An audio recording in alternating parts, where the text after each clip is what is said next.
الحمد للہ نحمده ونصلی علی رسوله الکریم اما بعد اعوذ باللہ من الشیطان الرجیم بسم اللہ الرحمن الرحیم والذین استجابوا لربهم واقاموا الصلاة وامرهم شورى بینهم ومما رزقناهم ينفقون صدق اللہ مولانا العظیم۔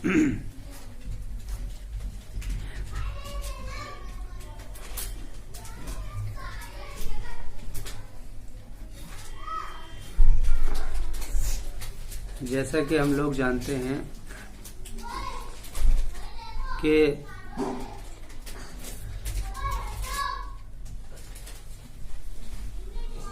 اللہ رب العزت قرآن کریم میں ارشاد فرماتے ہیں وَتِلْكَ الْأَيَّامُ نُدَاوِلُهَا بَيْنَ النَّاسِ کہ ہم دنوں کو لوگوں کے درمیان میں بدلتے رہتے ہیں۔ کبھی غلبہ کسی کا ہوتا ہے، کبھی غلبہ کسی دوسری قوم کا ہوتا ہے۔ تو ایسا ہی ایک دور گزرا ہے ہندوستان کے اوپر کہ جس کے اندر ہندوستان کا جو نظام رہا تھا اور ہندوستان کی جو باغ ڈور رہی تھی وہ انگریزوں کے ہاتھوں میں اس کی قیادت رہی تھی، اور اس کے اندر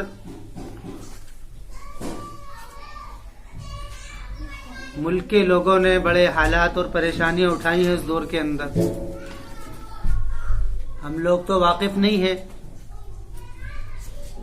اصل واقفیت تو انہی لوگوں کو ہے کہ جو لوگ اس دور میں تھے، جو لوگ وہاں پر رہے تھے، اور جن لوگوں کے سامنے وہ سارے حالات آئے ہیں وہی اس کو زیادہ بہتر جانتے ہیں۔ لیکن ہاں اتنی بات تو پکی ہے کہ حالات بہت سنگین گزرے ہیں، اور سنگین اتنے گزرے ہیں کہ مدارس کو، مساجد کو، مکاتب کو، اس کے علاوہ برادران وطن کے جو عبادت خانے تھے، معبدیں تھیں، مندر تھے، یا اس کے علاوہ اور دوسرے جو نظریات کے لوگ تھے، ان لوگوں کے جن سے نظریات وابستہ تھے، عقائد جڑے ہوئے تھے، ان سب کو پوری کوشش کی گئی ہے، لوگوں کو ستانے کی اور تکلیف کی پوری کوشش کی گئی ہے۔ اور یہ حالات ملک کے اوپر ایک لمبے عرصے تک گزرے ہیں، کوئی دور یہ چھوٹا نہیں گزرا ہے بلکہ دور بہت بڑا گزرا ہے، بڑا لمبا دور گزرا ہے جس کے اندر یہ حالات ہوئے۔ تو حالات جو ہیں وہ ایک زمانے تک گزرے ہیں، اور ان حالات کے اندر جو پریشانیاں ہیں وہ بھی ہمارے سامنے ظاہر ہیں۔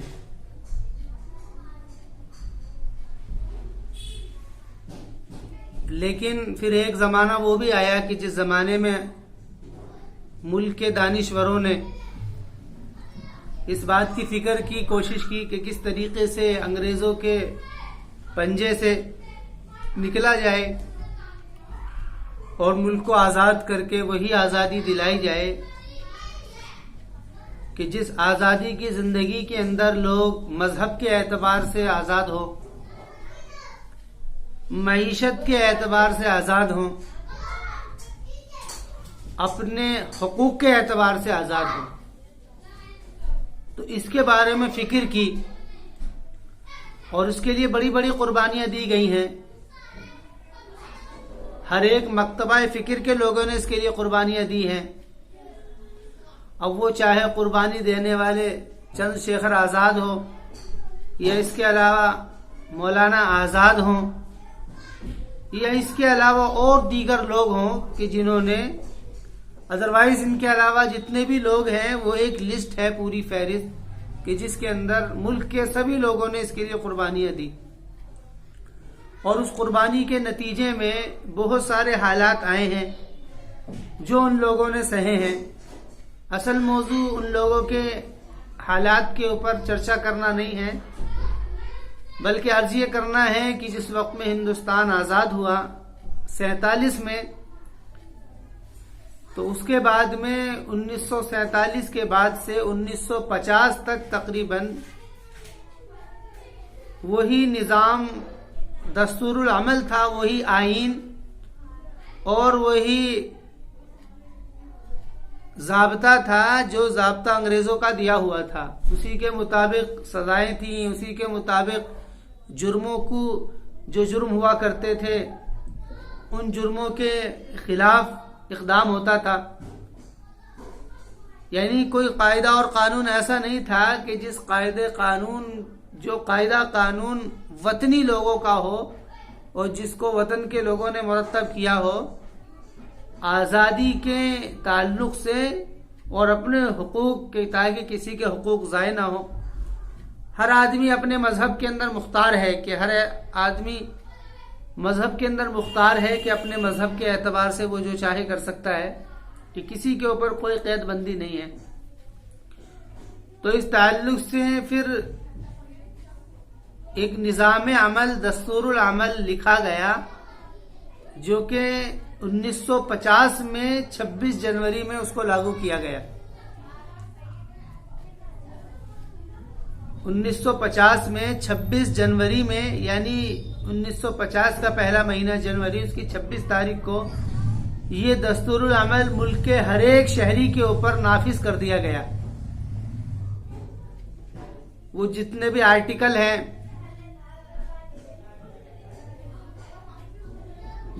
آرٹیکل ہیں ان سارے آرٹیکل کو ہندوستان کے ہر ایک باشندے کے اوپر نافذ کر دیا گیا. تو اس اعتبار سے ہمارے ملک کے اندر جو قانون اور ضابطے طے ہوئے ہیں وہ جنوری 26 کو 1950 میں نافذ ہوئے ہیں. تو اس اعتبار سے یہ 26 جنوری کا جو دن ہے، یہ ایک ہندوستانی تاریخ کے اندر اور ہندوستان کے اندر ایک یہ بہت عظیم دن ہے کہ جس کے اندر خوشی کا اظہار کیا جاتا ہے. ہر ایک مکتبہ فکر کے لوگ اپنے انداز میں اس خوشی کا اظہار کرتے ہیں اور اس بات کا اور اپنے آپ کو ہندوستان سے لگاؤ اور یہاں کے شہری ہونے کا ثبوت پیش کرتے ہیں.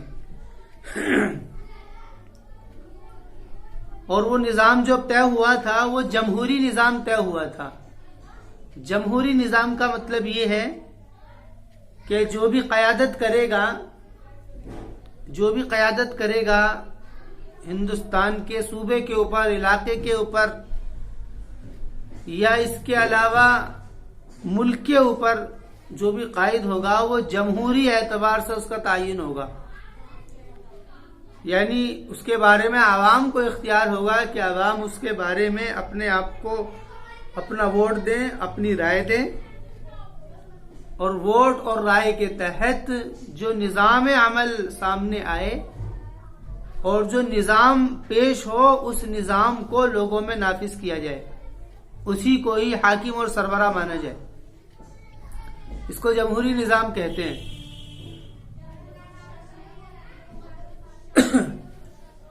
اب سوال یہ ہے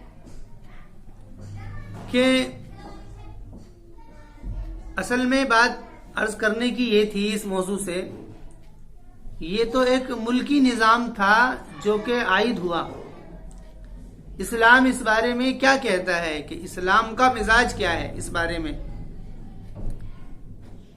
ایک تو نظام چلتا ہے جمہوری نظام اور ایک نظام چلتا ہے ملوکیت، خلافت و ملوکیت والا نظام ہوتا ہے، اور ایک ہوتا ہے جمہوری نظام.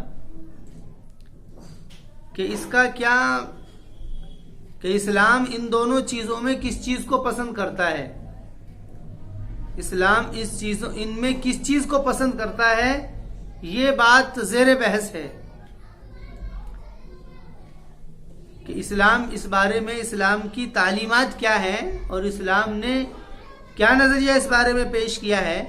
تو اس چرچے میں اور اس موضوع پر کچھ عرض کرنا ہے. قرآن کریم کا مطالعہ جب کیا جاتا ہے تو قرآن کریم کے اندر سورہ شورى کے اندر اللہ رب العزت ارشاد فرماتے ہیں والذین استجابوا لربهم واقاموا الصلاة وامرهم شورى بینہم، یعنی کہ ملک کا نظام آمریت کی بنیاد پر چلے گا یا جمہوریت کی بنیاد پر چلے گا، یعنی لوگوں کو حق ہوگا متعین کرنے کا، اور کوئی بھی معاملہ ہوگا کہ اس میں لوگوں کے سامنے رائے رکھی جائے گی کرنے کی، پارلیمنٹ میں اس کو پاس کرایا جائے گا، یا پھر آمریت کی بنیاد پر جو بادشاہ ہوگا یا جو قائد اعظم ہوگا کہ اس کو اختیار ہوگا اس بات کو طے کرنے کا کہ جو بھی نظام چلانا چاہے وہ چلا سکتا ہے، اس بارے میں بحث ہوئی۔ تو قرآن کریم کا جب مطالعہ کیا گیا، اصل میں پہلی بات تو یہ کرنے کی ہے کہ اسلام نے انسانی نظام کے لیے جیسے انسان کو ضرورت ہوتی ہے کھانے پینے کی، انسان کا پیٹ ہے اس کو ضرورت ہوتی ہے کھانے کی، تو وہ معیشت کا محتاج ہے کہ وہ معیشت کو اپنائے۔ تو معیشت کیسے کمانی ہے، کاروبار کیا کرنا ہے، کیسے کمانا ہے، تو اس بارے میں اسی طریقے سے انسان کو ضرورت ہوتی ہے کہ اگر کوئی علاقہ بن جاتا ہے، ایک طبقہ بن جاتا ہے، 10 5 20 1000 50 لوگ ایک جگہ جمع ہو گئے ہیں، وہ ایک ریاست بن گئی ہے، تو اس ریاست کا نظام کیسے چلے گا، تو اس میں بالکل اسٹیپ بائی اسٹیپ یہ اسلام نے اس دین کے اندر یہ طریقہ نہیں ملتا ہے۔ تو سوال یہ ہوتا ہے کہ ایسا کیوں ہوا ہے کہ جب اسلام نے انسان کی ضروریاتی زندگی میں ہر چیزوں کے اوپر بحث کی ہے اور ہر چیزوں کو بتایا ہے، تقریباً ہر چیزوں کے اوپر بحث کی ہے، تو یہ موضوع کیوں چھوڑ دیا گیا، اس موضوع کے اوپر مکمل بحث کیوں نہیں ہوئی ہے؟ تو اصل میں بات یہ کرنی تھی کہ اس کے اندر اصل میں لوگوں کے اوپر جو حکومتیں ہوں گی یا لوگوں کا جو نظم چلے گا، پولیٹیکل جو نظام چلے گا، رہائشی جو نظام چلے گا، سیاسی جو نظام چلے گا، وہ اصل میں ادوار کے اعتبار سے مختلف ہوتا رہتا ہے۔ ہر دور کے اندر کچھ نہ کچھ الٹ پلٹ ہوتی رہتی ہے، ہر دور کے اندر کچھ نہ کچھ الٹ پلٹ ہوتی رہتی ہے۔ تو اسلام نے اصل میں 3 چیزوں کے اوپر بحث کی ہے۔ وہ 3 چیزیں کیا ہیں؟ 3 چیزوں میں سے ایک چیز تو پہلی یہ ہے کہ کسی کی عزت پامال نہ ہو، یعنی کسی کی عزت جو ہے وہ پامال نہ ہو، اور دوسرا یہ ہے کہ اس کی آبرو جو ہے آبرو پامال نہ ہو، اس کی عزت برقرار رہے، اس کی عزت پر کوئی حملہ نہ ہو، اور اس کے علاوہ اس کی حق تلفی نہ ہو، حق تلفی اس کی نہ ہو، عزت آبرو اس کی محفوظ رہے اور اس کی حق تلفی نہ ہو، اور اس کے علاوہ یہ جو 3 چیزیں ہیں، عزت، آبرو اور حق تلفی، کہ ان 3 چیزوں کے اوپر بحث کی گئی ہے۔ اس بارے میں پورا ایک قاعدہ ہے، پورا ایک نظام ہے جو کہ پیش کیا گیا ہے کہ اگر کسی کی حق تلفی ہوتی ہے تو اس بارے میں قرآن کے اندر یہ ارشاد ہے ان اللہ یأمرکم بالعدل والاحسان، کہ اللہ تعالی عدل اور احسان کا یعنی انصاف کا تقاضا کرتا ہے۔ تو ان 3 چیزوں کو اللہ رب العزت نے ذکر کیا ہے، لیکن حکمراں کا انتخاب کیسے ہوگا اس بارے میں کوئی صراحت نہیں ملتی ہے کہ حکمراں کا انتخاب کیسے ہوگا۔ آیا کیا پہلا جو بادشاہ ہے وہ اپنے بعد والے میں کسی کو منتخب کر دے گا جس کو ولی عہد کہا جاتا ہے، یا پھر لوگوں کی رائے کی بنیاد پر وہ چیز طے کی جائے گی؟ تو یہ بحث کا موضوع ہے اور اس بارے میں کوئی صریح صراحت نہیں ملتی ہے۔ تو صراحت نہ ملنے کی وجہ یہ ہے کیونکہ ادوار مختلف ہوتے ہیں اور ہر دور کے اندر کچھ نہ کچھ معاملات چلتے رہتے ہیں۔ حضرت نبی اکرم علیہ الصلوۃ والسلام کے بعد میں جب خلافت کی ذمہ داری پڑی تو خلیفہ متعین کیا ابوبکر صدیق رضی اللہ عنہ کو، اور ابوبکر صدیق رضی اللہ عنہ کا اعلان خلافت کا کیا۔ خلافت یعنی امیر، خلافت تو اصل میں ایک لفظ ہے جو کہ بولا گیا تھا اس اعتبار سے کہ یہ جانشین ہے، کہ یہ نبی کے جانشین ہیں اور نبی کے پیروکار ہیں، اس اعتبار سے خلافت کا لفظ بولا گیا تھا۔ چنانچہ جب مطالعہ کیا جاتا ہے تو اس کا پتہ لگتا ہے کہ حضرت ابو بکر رضی اللہ عنہ کو خلیفۃ الرسول کہا گیا۔ اس کے بعد میں جب حضرت عمر رضی اللہ عنہ بنے تو حضرت عمر رضی اللہ عنہ کہا گیا خلیفۃ الرسول، کہ رسول کے خلیفہ کا خلیفہ۔ تو حضرت عمر رضی اللہ عنہ نے اس اصطلاح کو ختم کر دیا اور یہ کہہ دیا کہ بھئی یہ تو بہت لمبا نام ہو جائے گا، اس لیے یہ تو ایک جانشین کے معنی میں، اس لیے آپ امیر المؤمنین کہو۔ اصل مطلب کیا تھا؟ الفاظ بدلے، مطلب ایک ہی تھا۔ مطلب کیا تھا؟ مطلب یہ تھا کہ یہ قائد ہیں، ذمہ دار ہیں، لے کر کے چلنے والے ہیں۔ اصل مطلب یہ تھا۔ تو میں عرض کر رہا تھا کہ ابوبکر صدیق رضی اللہ عنہ کو جب خلیفہ بنایا گیا تو حضرت عمر رضی اللہ عنہ نے حضرت ابوبکر صدیق رضی اللہ عنہ کا ہاتھ پکڑا اور ہاتھ پکڑ کر کے اٹھا کر کہا کہ یہ تمہارے خلیفہ ہیں۔ تو ان کی اس بات کے اوپر جتنا وہاں پر مجمع تھا وہ سارا کا سارا متفق ہو گیا۔ اور بلکہ اگر آپ روایتوں کا مطالعہ کریں گے تو حضرت عمر رضی اللہ عنہ نہیں بلکہ پہلے بہت سارے مجموعوں کے اندر یہ بات چل رہی تھی اور اکثر لوگ اس بات پر متفق تھے کہ حضرت بکر صدیق رضی اللہ عنہ کو خلیفہ متعین کیا جائے۔ اس بات کے اوپر عوام اور خواص سب متفق تھے کہ حضرت بکر صدیق رضی اللہ عنہ کو خلیفہ بنایا جائے۔ لیکن اللہ کے رسول علیہ الصلوۃ والسلام کی وصال کے 3 دن تک بھی کوئی عمل وجود میں نہیں آیا تھا، کیونکہ ایک یہ غم تھا مسلمانوں کے اوپر۔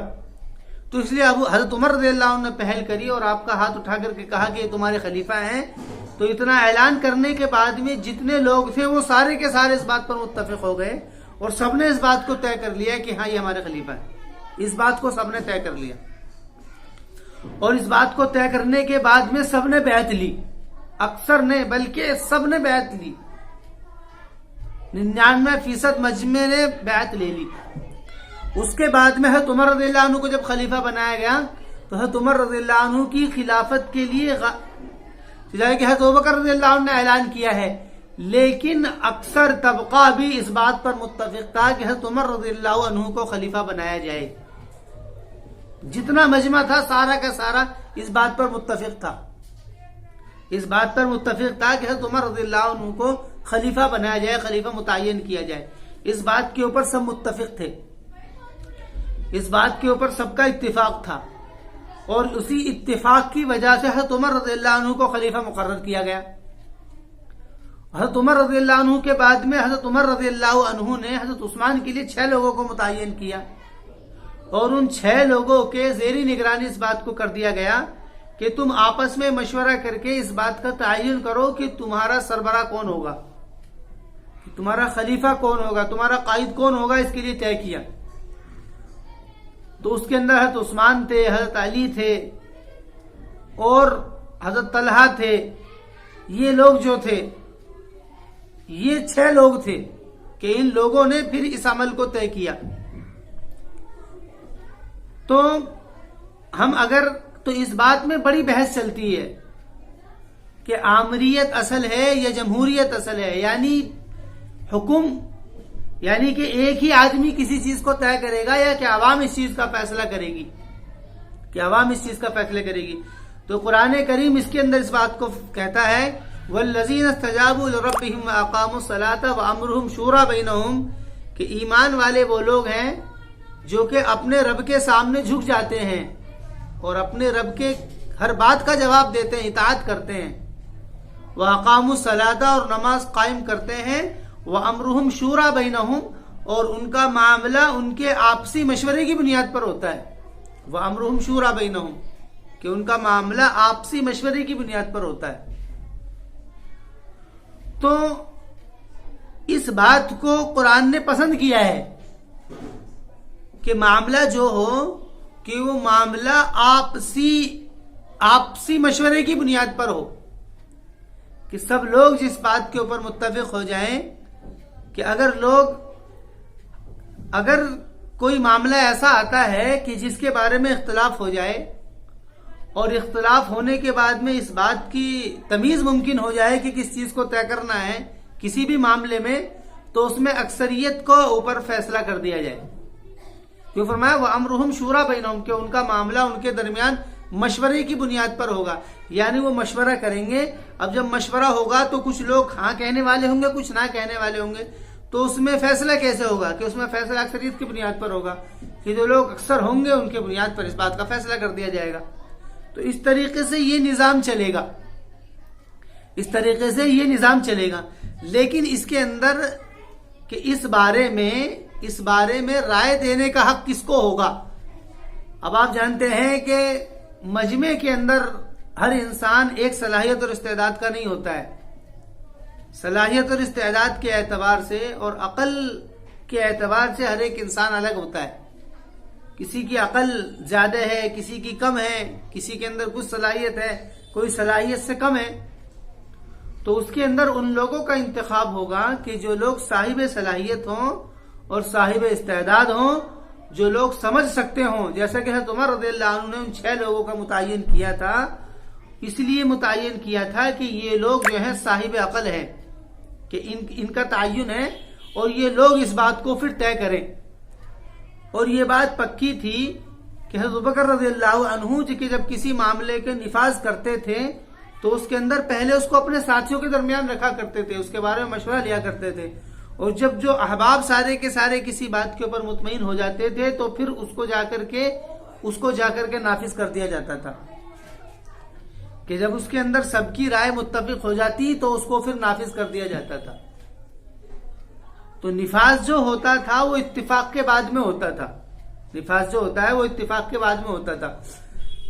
تو اس کے بارے میں بالکل صراحتاً بات اس لیے نہیں ملتی ہے کیونکہ اسلام جو ہے انسان کو ہر زمانے میں کچھ نہ کچھ ضرورتیں پیش آتی رہیں گی.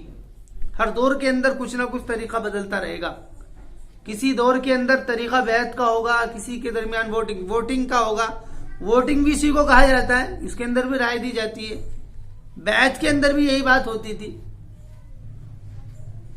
تو یہ جو ہے طریقے بدل سکتے ہیں، اس میں کوئی اختلاف نہیں کیا جا سکتا ہے. لیکن معاملے جو طے ہوں گے وہ آپسی مشورے کی بنیاد پر طے ہوں گے کہ جس کو سارے لوگ جس بات پر متفق ہو جائیں کہ اسی کو ہی رائج کیا جائے گا اور اسی کو ہی عوام میں اس کو مشہور کیا جائے گا. تو یہ وہ چھوٹا سا ایک نقطہ تھا جو میں نے آپ کے سامنے عرض کیا. اب اس کے بعد میں آخر میں یہ بات عرض کرنی ہے کہ ہمیں خوشی ہونی چاہیے اس بات کے اوپر کہ ہمارے ہندوستان ملک کے اندر کہ یہ جو جنوری ہے 26 جنوری یہ ایک عظیم دن ہے. یہ عظیم دن ہے کہ جس کے اندر قاعدے اور قانون سارے کے سارے طے ہوئے ہیں. اور انہیں قاعدے قانون کے اندر یہ بھی ایک قاعدہ طے ہوا تھا کہ ہر انسان کو، ہر مذہب کے لوگ کو اپنی مذہبی آزادی ہے اور وہ اپنے مذہب کے اعتبار سے آزاد ہے کہ جو ان کے طریقے چلتے ہوئے آ رہے ہیں ان طریقوں کے مطابق وہ عبادت کرے گا. ان طریقوں کے مطابق وہ عبادت کرے گا کہ وہ اپنے وہ عبادت کے طریقوں کے اندر مختار ہے. جو ان کے طریقے ہیں وہ اس کے طریقے سے آپ عبادت کرے گا. لیکن بس شرط یہ ہوگی کہ اس طریقے سے کسی کی حق تلفی نہ ہو. حق تلفی نہ ہو. حق تلفی کا مطلب یہ ہے کہ اس کا حق ضائع نہ ہو رہا ہو. اور ظاہر بات یہ ہے کہ کسی بھی مذہب کے اندر ایسا طریقہ نہیں ہے کہ جس کی وجہ سے کسی کی حق تلفی ہو رہی ہو. لیکن اس کے باوجود بھی اب چونکہ بہت ساری جگہوں پر ایسے سننے میں آ رہا ہے اور ایسا ہو بھی رہا ہے کہ مذہبی اعتبار سے جو ہے وہ آزادی جو آئینی طے ہوا تھا وہ شاید اس سطح پر نہیں ہو رہا ہے. تو اس لیے یہ 26 جنوری جو ہے یہ سب سے زیادہ جو ہمیں سبق ملتا ہے، اس سے اس بات کا سبق ملتا ہے کہ ہر کسی کو مذہبی آزادی دی جائے اور جو جس کا حق ہے وہ اس کا حق اس کو دیا جائے. اس کے حق کے اندر ترمیم کرنا یا اس کے حق کے اندر کمی بیشی کرنا یہ غیر مناسب چیز ہے اور یہ اس آئین کے خلاف ہے کہ جو آئین طے ہوا تھا. اور جو دستور العمل طے ہوا تھا اس کے خلاف ہے، جس کو ہندوستان کے اندر ڈاکٹر امبیڈکر بھیم راؤ جی نے جو یہ دستور العمل طے کیا تھا کہ وہ ہندوستان کے ہر ایک انسان کے اوپر غور کر کے یہ دستور العمل طے ہوا تھا، جس کے اندر مسلم اور غیر مسلم دونوں طے تھے۔ مسلم سے مراد جو مسلم ہو اور غیر مسلم سے ہر ایک شخص مراد ہے۔ تو ان کو سامنے رکھ کر کے، کیونکہ یہاں پر ہندو بھی ہیں، مسلم بھی ہیں، سکھ بھی ہیں، عیسائی بھی ہیں، پارسی بھی ہیں، بدھسٹ بھی ہیں، ہر ایک طریقے کے الگ الگ خیالات کے، نظریات کے رکھنے والے لوگ ہیں، تو اسی اعتبار سے یہ بات طے کی گئی تھی۔ تو اس لیے ضرورت ہے اس بات کی کہ یہ جو موقع ہے یہ اس بات کو سامنے پیش کرتا ہے کہ ہمیں جو ہے جو قاعدے اور قانون ہے اس کو سامنے رکھ کر کے کوشش کی جائے، اور اس کے نفاذ کے اندر جس عنوان پر یہ لاگو کیا گیا تھا اسی اعتبار سے اس کو لاگو اور نافذ کیا جائے کہ ہر ایک کو مذہبی آزادی ملنی چاہیے، ہر ایک انسان اپنے مذہب کے اعتبار سے مختار ہے۔ کسی مسلم کو یہ حق نہیں ہے کہ وہ کسی ہندو کے کسی معبد خانے کو یا کسی مندر کو یا جس سے اس کی عقیدت ہے اس کو برا کہے، یہ کسی کے لیے اجازت نہیں ہے۔ بلکہ قرآن تو یہاں پر یہ کہتا ہے وَلَا تَسُبُّوا الَّذِينَ يَدْعُونَ مِن دُونِ اللَّهِ، کہ تم ان لوگوں کو، ان کے معبودوں کو گالی مت دو جو کہ اللہ کے علاوہ دوسرے کو پکار رہے ہیں۔ اس بات کو منع کیا گیا ہے، کیوں؟ کیونکہ اس سے اس کے عقیدے کے اوپر جو اس کا جو نظریہ ہے اس کے اوپر چوٹ پڑے گی، تو اس سے حق واضح نہیں ہوگا، بلکہ اس سے تو حق اور زیادہ خراب ہوگا۔ حق کی جو ہے حقانیت مجروح ہوگی اور حق کی حقانیت ختم ہوگی۔ تو اس لیے یہ کسی کو حق نہیں ہے، یہ حق کسی کو نہیں ہے، بلکہ ہر ایک کو آزادی ہے کہ وہ اپنے اعتبار سے آزاد ہے، اپنے مذہب کے اندر آزاد ہے۔ تو یہ جو جنوری ہے یہ ہمیں اسی بات کا سبق دیتی ہے کہ ہم اس بات کو اپنے اندر اتاریں اور ہر ایک کا احترام اپنے ذہن کے اندر رکھیں، اور کسی کی حق تلفی نہیں ہونی چاہیے ہمارے ذریعے سے، کسی کی عزت اور آبرو ہمارے ذریعے سے پامال نہیں ہونی چاہیے۔ وآخر دعوانا الحمدللہ رب العالمین۔